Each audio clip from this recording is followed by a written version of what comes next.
Goeiedag en welkom by ons reis deur hierdie week rondom die Here se woord. Ek hoop dit is vir jou 'n goeie tyd en dat jy ook waar jy jouself bevind, jouself in hierdie verhaal verdiep. Ons teksgedeelte vandag is ons lees uit Matteus 2 vers 13 tot 15. En nadat hulle vertrek het, het daar 'n engel van die Here in 'n droom aan Josef verskyn en gesê: "Staan op en neem die kindjie en sy moeder en vlug na Egipte toe en bly daar totdat ek jou sê om terug te kom. Want Herodes is van plan om die kindjie te soek en hom dood te maak." Josef het toe opgestaan en in die nag die kindjie en sy moeder geneem en na Egipte toe vertrek. En daar gebly tot die dood van Herodes. En so is vervul wat die Here deur 'n profeet gesê het: "Uit Egipte het ek my seun geroep."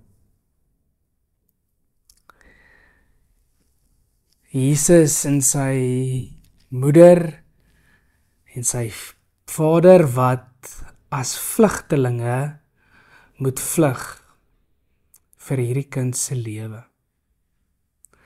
En as jy die gedeelte hierna lees, dan lees jy wat was Herodes absolute hierdie wreedaardige, bloeddorstige tiran. Wat het hy beveel? Dat al die kindertjies doodgemaak moes word. En baie keer, dit is of die keersy van hierdie wonderlike verhaal en hierdie wonderlike toneel van 'n kind wat jy sal vind wat in doeke toegedraai is. En Matteus gee vir ons hierdie weergawe van die lens val eintlik op die ongelooflike bedreiging waarmee hierdie kind in hierdie wêreld inkom. Ek dink sommer baie keer hoe radikaal anders dit lyk.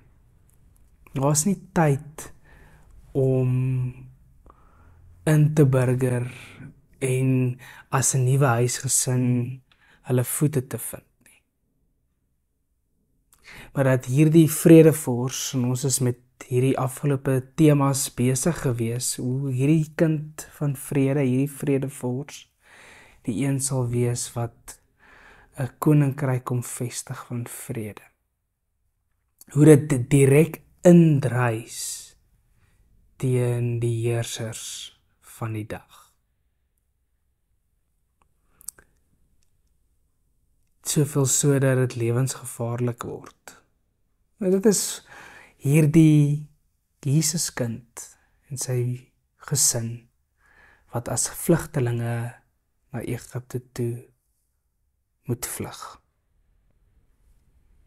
Dis self die eerste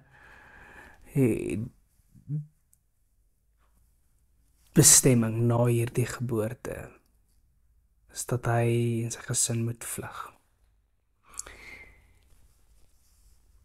En dan dink ons hoe hierdie Christus solidêr is met mense wat vlug en vlugtelinge is in hierdie wêreld. Mense wat werklik vir hul lewens moet vlug. En hoe staan hierdie verlosser, die een wat sou vrede bring, as hy in ons wêreld kom intree, dan is dit die eerste goed waarmee hy en sy familie gekonfronteer word.